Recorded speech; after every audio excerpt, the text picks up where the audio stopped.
You're listening to an Airwave Media Podcast.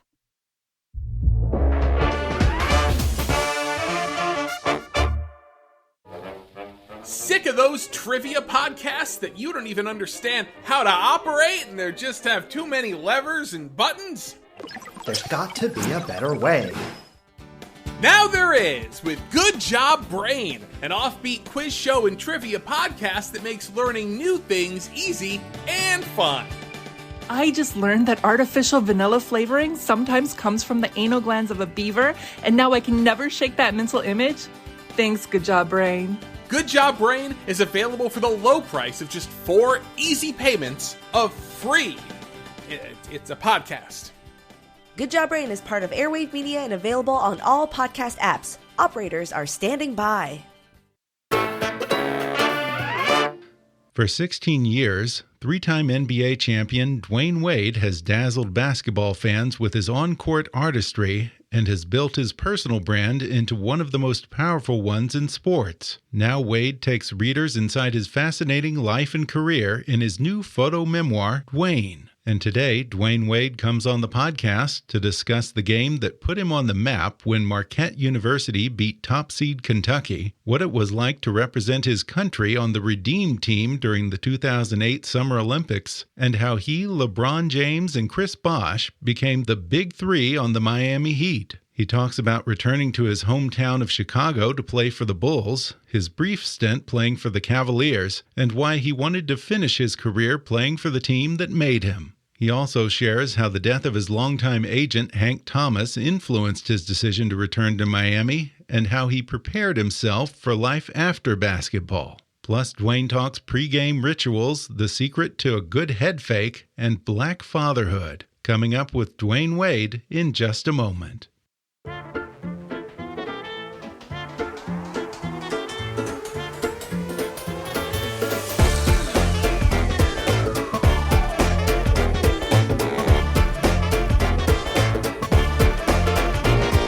Dwayne Wade played in the NBA from 2003 to 2019, most notably for the Miami Heat for 15 seasons. He was selected as an NBA All-Star 13 times, won 3 NBA championships, and was named the 2006 NBA Finals Most Valuable Player. He is the Heat's all-time leader in points, games played, assists, and steals, and the NBA's all-time leader for blocks by a guard. These days, he's a regular analyst for TNT's Tuesday night NBA coverage. He spends his time giving back through the Wade Family Foundation, and he heads up a wide range of business ventures, from wine to movies. Not only that, but he's written a new photo memoir. It's called Dwayne. Dwayne Wade, welcome. Thank you. I appreciate the intro. Oh, you bet. You know, Dwayne, you only just retired from basketball a couple of seasons ago, and it sounds like you're keeping busy as ever. What's the adjustment to civilian life been like? Civilian life. I like the way you put that. First of all, Ben, thank you for having me on to talk about my book. Civilian life has been challenging like everyone else's, going through obviously a tough time in this last year. But from a standpoint of retiring 2 years ago and trying to find the next phase or that second act in my life, I've been able to kind of jump right in, and I couldn't be happier. I couldn't feel more blessed to have the opportunity to continue to still keep going once the game ends. And I'm just super excited for, what's next, and to be able to be on here, to be able to have this platform that you've given me as well. This definitely helps all that. So I appreciate it. Yeah, I was impressed because in your book, you say in here, when you retired, I never dreaded life after basketball because I was always preparing for it while I was still playing basketball. So, many players, not just basketball, but any sport, they just totally lose themselves when they leave the game. They don't know how to fill that hole. They lose their sense of purpose. Maybe they don't have strong relationships to help them through that transition. For you, was it as clear as, okay, these things are my new purpose. I know what my goals are. This is what I'm going to do. Or was it more a case of, sort of idle hands or the devil's plaything? So I'm going to keep myself really busy post basketball and just kind of figure it out along the way. Yeah, great question. Being one of the lucky ones, there's so many different ways to lead the game of basketball. I was able to lead the game with 3 championship rings, right? So I got kicked out the door and I was able to leave with my rings. And so I came out a little leg up on a champion, a winner. right? Coming into this next world. Some guys get, they out in 5 years. Some guys don't, have that to come out of the NBA with. And so where they starting at is maybe different from where I started at. So I definitely understand the privilege and the success I had in sport. But I say all that to say, it's still hard. I've been playing basketball since I was, 5 years old. I fell in love with the game at 9. This is what I know. This is what I became great at. I didn't have time to do a lot of other things really well. I had a great team that helped me start building businesses. But, I'm great at basketball, and everything else is now I have to learn over again. So first thing I did was sit down and look at myself in the mirror and say, you have to work on you. And so I hired a vocal coach to try to work on me, to try to give myself more confidence if I'm going to do TV, if I'm going to, go out here and talk about a book that I was trying to create. I hired a therapist. I needed somebody to sit down and talk to when it came to where am I going to put all this anger and this rage that I have on 3-4 nights a week that I can let out on this court. Because what I'm going to do is I'm going to let it out on the ones closest to me, which is on my loved ones. And so now I need to put that energy and these thoughts and these passions somewhere else, right? And so it's not easy. And it's very hard, when you are 20-some years old, you go through a whole career, and by the time you're 35 to 40 is over, and it's like, okay, now you're starting all over again. It's very hard when most people are in the prime of their lives, and this is the best that they built themselves all the way here, and they're rolling at this age, and now you're starting over. Yeah, it's got to be kind of a transition. And I like what you said about how if you don't have someone to talk to or a therapist, all that rage that goes into playing on the court, you're going to take it out on the people closest to you just by sheer proximity. And now you mentioned that you got into the game at 9. I think it was your dad who first got you into basketball. Yeah. You came from the South Side of Chicago. You say that the South Side in here, it's a rough place, but it gets a little bit of a bad rap in the media. Now, tell us a little about 59th and Prairie and the neighborhood that you grew up in as a boy. Yeah, 59th and Prairie also is my production company name as well. I grew up there on the South Side of Chicago, just a young kid who, loved his mother. And growing up in the community of the drug-infested neighborhood that I grew up in, right, the gang-infested neighborhood, at the time for me, that was just the way of life. I didn't see nothing wrong with it. It was just life, like not having food certain days or not having your lights or this is just a part of life. And so you learn how to cope, you learn how to navigate, you learn how to become whatever you need to become. So early in my life, I just was becoming, whatever I needed to be to survive. And, I give my family a lot of credit. They try to protect me as much as possible. They try to cover me. They try to support my dreams as much as they could, which allowed me to be able to be here at this moment talking to you about this journey. And so one of my favorite photos in this book is in the first chapter. When you open up, it's a photo of the house I grew up in on 59th and Prairie. That shows me where I started. And it shows me, to never give up, to always continue to understand that there's other little Dwaynes out there that are in that same place. And I know that I use people that, that are doing something in life to give me motivation, to give me inspiration. And I'm trying to still become that, for plenty of generations. So you started out pretty early. And of course, Coach Tom Crean lured you over to Marquette for college. It didn't take a lot of luring. Yeah, it sounded like, tell us about that first meeting. My first meeting with Coach Crean, what I remember most, and I talk about it in this book, is he brought a cap and gown to the meeting. Something as simple as that. He had bigger dreams than me than just coming in and being a basketball player. He was like, son, I want to see you graduate. I want to see you do something with your life. He came into my community. He knew how I was living. He wanted to see me become better, to better my surroundings. And it wasn't just the NBA. It was the education that I had the opportunity to get at Marquette. It was the relationships that I was going to have the opportunity to be able to build. And so I would never forget feeling like this man wants more for my life than even I at this point, because I never thought about graduating college. I just started thinking about going to college. I didn't even think it was something possible for me. It was a possibility at all. And so that relationship that still goes on to this day is someone that I respect, someone who became a father figure to me at a very rough age and very sensitive time in my life as a young kid. He really helped guide me. So I definitely talk about those stories and Marquette stories in this book as well. Mm-hmm. You first emerged on a lot of people's radar during that big game against top-seeded Kentucky in the Elite Eight. 29 points, 11 rebounds, 11 assists, and of course that breakaway dunk. Even today, you say people still come up to you and want to talk about that game, huh? First of all, a lot of people from Kentucky. I run into a lot of people. They give you a lot of crap about that? Oh, they give me a lot of crap. I ran into Ashley Judd before at an event, and she gave me crap for, like everywhere I go. But it's something that we share. We share a conversation about a huge moment in my life, but only one moment in my life. And, then you don't know all the people that you will have affected in any way. And so to be able to have those conversations about what was one of the most important games of my life, that game set my life on a path that it eventually, led down. And that, I always say Pat Riley went to Kentucky and Pat Riley drafted me. Like it mattered.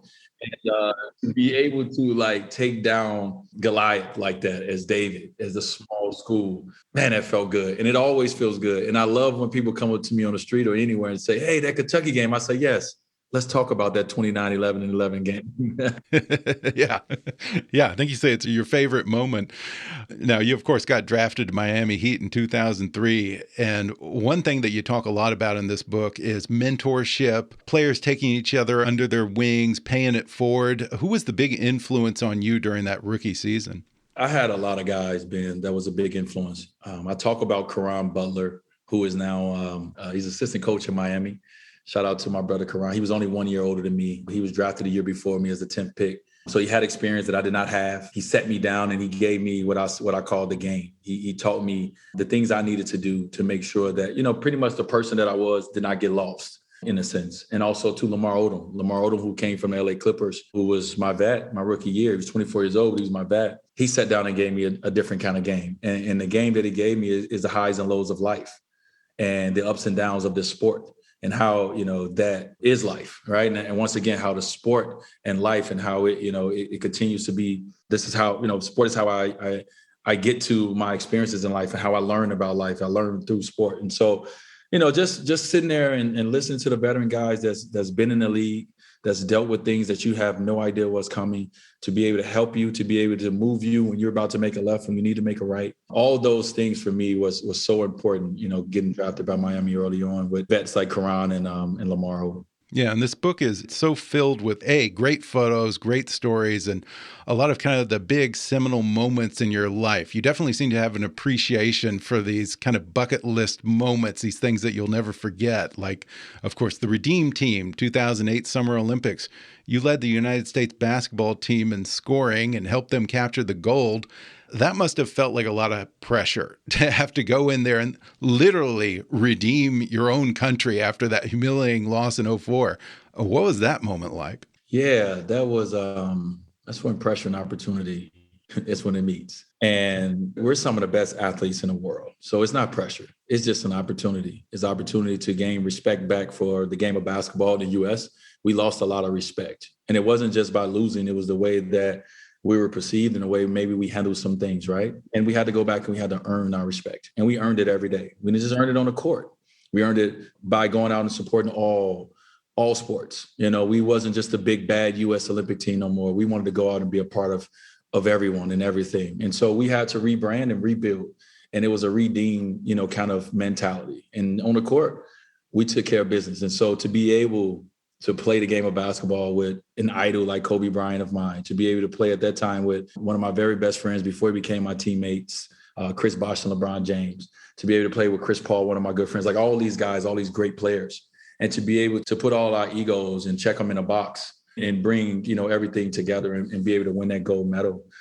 It was special. It's one of the most special moments of my career. And so to be able to come off the bench and add a little something to the team to help us win it all, I will always talk about that, and I always smile for having that opportunity and be thankful.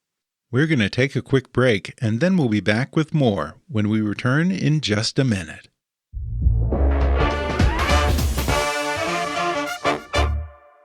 American history is full of infamous people, places, and events. If you've ever wanted to know the true story of the Salem witch trials, or the 1919 World Series baseball scandal known as the Black Sox scandal, or hear about the masterful escape attempts from Alcatraz prison, or the mysteries of the Bermuda Triangle, or hear the crazy details of gangsters, assassins, and thieves like D.B. Cooper, Bonnie and Clyde, John Dillinger, John Wilkes Booth, and Lee Harvey Oswald, join me on the Infamous America podcast. I'm your host, Chris Wimmer, and on this podcast, you'll get the in-depth, true stories of some of the darker and more controversial chapters of American history. The stories are all told with cinematic music and sound design, and there are already more than 100 episodes waiting for you to binge. Subscribe or follow the Infamous America podcast on Apple Podcasts, Spotify, Pandora, Amazon Music, or wherever you're listening now. I'm Brian Keating, host of the Into the Impossible podcast and the Chancellor's Distinguished Professor of Physics at UC San Diego, where I study the origin and evolution of the universe.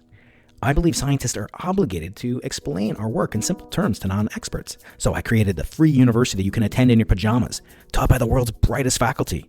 Best of all, you won't incur a dime of student loan debt and there's no homework to complete. Every week, I put out a deep dive interview with important thinkers and authors like Andy Weir, Steven Pinker, and Michio Kaku. I've talked to 9 Nobel Prize winners like Sir Roger Penrose and Frank Wilczek, and talked to a few astronauts. I'm on a mission to magnify curiosity, stoke imagination, and inspire minds of all ages. Join me, because the only way to discover the limits of the possible is to go beyond them, into the impossible.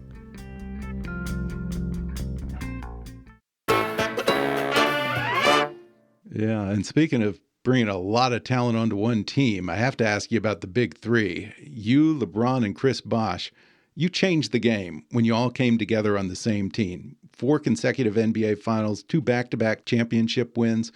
Can you give us sort of the inside story on how the big three actually came to be? I feel like we all have our own versions, probably, first of all, right? But in my version, and I talk about it, my documentary, I talk about it in my book, just once 2010 came, I feel that all three of us separately was just in different spaces of where we wanted to be. And I think all the spaces and all the roads led to ultimately we wanted to win. I had already won. And once you win, now you want to feel that again. So I wanted to get back to that. LeBron hadn't won yet. And, he's one of the greatest players in the game at that point. And he's trying to accomplish something that's bigger than most guys could even envision. He needs to win, right? Chris Bosh is, in Toronto, and he's becoming a very good player, but no one really recognized it. So how about coming to Miami and get on that stage where we all had our different reasons why. And just to be able to make that decision, to be able to sit down, look across from each other as 3 young, Black men at that time in the NBA, to be able to make a decision to say, hey, this is what we're going to do. We know we're going to shift the culture and change the culture of the way that the game has been perceived. But we want to do this because this is what we want to do. And the ultimate goal is to win. And that's our only agenda. And so we went out there and accomplished it.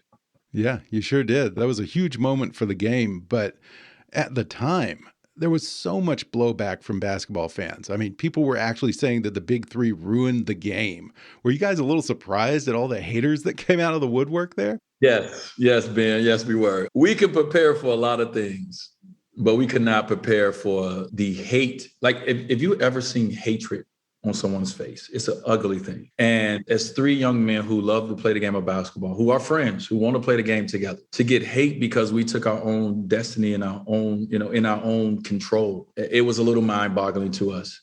And so that turned us to try to be people that we wasn't either, right? We tried to play into the villain role. And that's not why we all became teammates. We became teammates because we love the game of basketball. We want to win at the highest level. And we wanted to be damn good doing it, right? We wanted to look good doing it. And we played that first year with hatred on our shoulders and in our hearts and in our mind. And it wasn't a fun year of basketball. But eventually, no one likes change. No one likes change. And people will kick and scream their way out of change. But the game has now evolved. And we were just lucky enough to be in that pinnacle moment to be able to shift the game. And now the players have taken it and their power's in the players' hands. And you have to respect that and love that because they are the ones and we are the ones who make the game. And you guys certainly proved all the haters wrong. I want to talk to you about your pregame rituals a little bit. You say in here that going around the arena, doing pull-ups on the rim, that was all kind of for the fans. But what goes on inside your head before tip-off? What's that mental preparation like? Pregame, as you see how I set my book up, I set it up with pregame. Then I went first, second, third, fourth, and postgame, right? I set it up. And I wanted to take the fans into the mentality of me as an athlete and how I thought about the pregame and what that meant. And so for me, pregame was really just going through a checklist of everything that I needed to make sure that I was as confident as I needed to be by the time the game came. And so pregame was all going through my mental checklist of, hey, am I stretching? Am I activating my muscles? Am I working on the shots that I'm going to shoot tonight? Have I went over the plays? Or have I looked at film? Like, it's just a mental check for me. And when I got on that court, the last thing I needed to do was run around and raise the crowd up, because that was the last thing I needed everybody to get up and give me that energy, give our team that energy and that love, because we're going to need you guys that night. And I want everybody to feel it from me. And that was the last thing I would do before we would play the game of basketball. I also want to ask you about the Dwayne Wade move, as they call it. You are the master of head fakes. And like I said, people call it the Dwayne Wade move, but you actually give credit to Sam Cassell, who actually played with the Bucks when you were at Marquette. What's the secret of a good head fake? I don't think it's one secret. And first of all, shout out to Sam Cassell. I always give him respect because I watched him do it for so many years, and I wasn't a great shooter. And so I needed to be able to have some other tool in my bag if I was going to be able to have defenders thinking and questioning stuff. So I adapted it to my game. And the reason I was able to adapt it as not a great shooter is because I was quick enough, strong enough to beat my defenders and get them to work very hard to try to cut me off. And once I stopped on a dime, now your job is to come back and contest my shot. You don't want to give me an open shot. And so I used my shot fake at that moment as my defender tried to come back and lunge at me as an opportunity to keep them off their feet and not knowing what I was going to do. And so it became a big tool for me that I think the NBA has now gotten rid of. And so I'm glad I'm retired and I'm out of there because I'd average like 3 points a game. Yeah, man. After having so much time playing for the Heat, you do a season and a half at Chicago and then Cleveland. Now, Chicago, I get, for a kid growing up, on the South Side, watching Jordan and Pippen and all that. I mean, that must have been a bucket list type of thing. But you always said that you would never play for the Cavaliers. And then you go to Cleveland. And I think you even give this section of the book the headline, What I Was Thinking.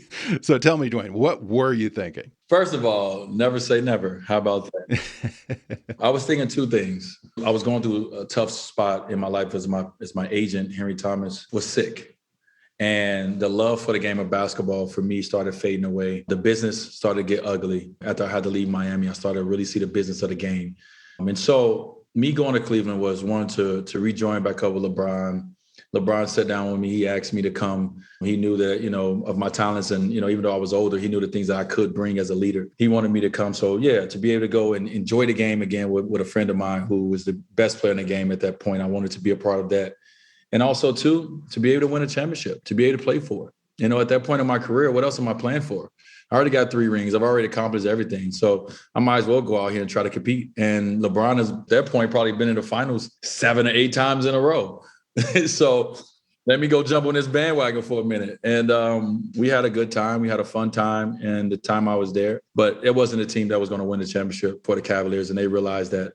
And so I'm forever thankful for the organization, the GM, Kobe, for asking me, do you want to go back to Miami, for putting together a deal to send me back home to end my career. So I'm appreciative of my time in Cleveland. They were great to me. Better to you than the word of LeBron, I suppose. You talk a lot about all the crap that he got when he left for the Heat.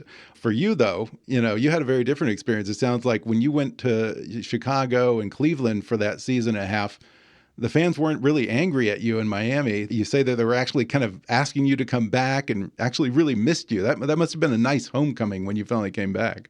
Yeah, it was great, Ben. They've always treated me like family. And you know how family is. Sometimes family argue. Sometimes family don't see each other for a little while. But family come back together. And that's what we did. And so there was no love lost. It's just the business of the game gets a little nasty sometimes. And it's emotions involved in that on both sides and all sides. And so once the emotions clear and the smoke clear, we're forever connected. We're forever connected. And I think, they know that, I know that, we feel that. And so anytime I go back, it's all love. That's Wade County forever. Your return to Miami was also right around the time that your longtime agent, who you just mentioned, Hank Thomas, passed away. You describe him in here as almost sort of a second father to you. Talk about the role that he played in your life, both on and off the court. Yeah, coming into this world, Ben, I come from a tough background. I come from, what people would call a broken family, from the standard way that family is supposed to family, right? And once I got drafted, my parents were going down their own addictions and their own journeys in life. And I didn't really have, anyone besides my college coach really there from the standpoint of that has lived this life, has been in this life that could help me grow and I can go to and ask questions to. And so Hank became that guy. He became the guy that took care of the needs that I needed with my family back in Chicago. He was the one that I went to when I had relationship issues, being a married man in the NBA at the age of 21 years old, just all these things. And so he became a very important figure and role in my life. I became a very important figure and role in his life as well. So losing him at that time while in Cleveland, I was done with basketball. I think they seen it. I felt it. I didn't want to play basketball anymore. And I definitely didn't want to play there anymore as things were kind of, it wasn't fun no more. We all of our jokes was old to each other now. No one was having a good time. We were losing and it wasn't good. And so when I got that call to go back to Miami, I think that's the only thing that gave me a little bit more life to finish that year out. And I was going to retire after that season because I didn't want to play anymore. What Hank and I shared was something so special in basketball. I didn't have that anymore and I didn't want to play it anymore. So it was a tough time for me, very dark time for me. But coming back to Miami lifted my spirits some. And after you retired, we already talked a little bit about kind of your post-basketball life. You have, I don't know how many different ventures that you're involved in. You're a busy man, it seems. I wonder, are there lessons that you've learned in basketball that have served you well in business as you're expanding your brand and taking on this new chapter in your life? Oh, yes. Everything I learned to be even classified as a successful athlete, I utilize and I apply today. And, and it's the basic things as in respect people's time, find a routine, work together very well as a team. Like, what you're trying to accomplish in sport, you have to work so well together with other individuals from different places, different mindsets, different ages, different, coming from different backgrounds. And everything that I learned in sport, I bring to this world. I try to apply the same things. I try to apply the same respect to the craft of trying to become a businessman, understanding that I'm behind the 8 ball. I didn't go to school for this, but if I can be myself out here, if I can just be Dwayne Wade, it'll be easier for me to be a businessman because I'm doing things that I'm passionate about and that I love to do. So yes, sport, and like I continue to say in life, lessons are what I teach my kids and what I use as metaphors for my kids' lives as well. Yeah, good for you. And you talk at length about your kids, your love for them, how your daughter was a large part of the reason you retired from the game, the role that your own father has played in your life and still does, and specifically about the challenges and blessings of being a Black parent. Can you tell me a little more about that? Yes. I've been a parent my whole life. I'm 39. I got a 19-year-old who turned 20 in a couple months. I've been a parent my entire life, and it's been nothing but a blessing. I always tell Zaire when I became his father, it gave me real purpose and it gave me my why to not give up and to not quit. But it's a lot of challenges that come with being a young parent and a young father, and a father, in a community that, you don't see a lot of fathers or you don't see a lot of parents parenting together. I didn't grow up with a lot of positive influence in fathering space. I felt my dad did as amazing of a job as he could. And he lacked in a lot of areas, like I lack in a lot of areas, right?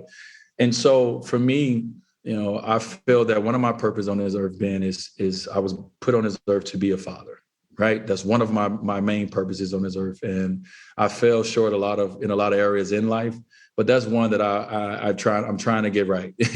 And, my kids mean everything to me from the standpoint of, every day I get up, I'm getting up because I'm trying to lead by example and not be that person who just talks about what he wants to do and what he wants for their future. I'm trying to lead by example through mine and help them navigate through theirs. And it's an everyday journey because, once again, I'm the one who's doing it. I'm the first one in the family to be here. And so it's hard. It's a tough journey. Yeah. But I can tell from the book, I can tell from the photos and the descriptions and everything that you're obviously a tight-knit bunch over there. So you're killing it. You're doing great. And it's not easy, Lord knows. Before we go, I have to ask, what's next up for Dwayne? This book tour is up next. Okay. I've been planning this for, I've been writing this for 3 years, and, I feel that it's stories in this book, but it's moments in here that certain photos will take me through a journey that I will be able to share with others that hopefully inspires and hopefully, help others think about things a certain way or cope with things a certain way or say, no, he's crazy, I'm gonna do it this way, right? Whatever the case may be. So I'm going to continue to try to do all the things that, that is provided for me to be able to do. Being an entrepreneur is something that, I am, and I will continue to try to learn how to become the best one possible. But in the midst of it, just try to continue to live life and let life be the work. Well, good for you. Good for you, man. People got to get this book. Great photos, great stories. It's called Dwayne, comes out November 16th. Dwayne Wade, thanks for talking with me, man. Thank you, Ben. I appreciate it. Thanks again to Dwayne Wade for coming on the podcast. Order his new book, Dwayne, on Amazon or wherever books are sold, and follow him on Twitter at Dwayne Wade. If you enjoyed today's episode, then subscribe and give us a 5-star rating on Apple Podcasts. Detailed reviews are the best way for new listeners to discover the show. Follow us on Facebook at KickassNewsPod and email me with your comments, questions, and suggestions at comments@kickassnews.com. Kickass News is a part of the Airwave Media Podcast Network.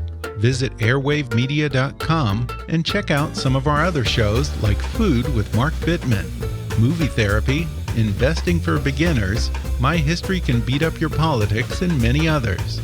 For now, though, I'm Ben Mathis, and thanks for listening to Kick-Ass News.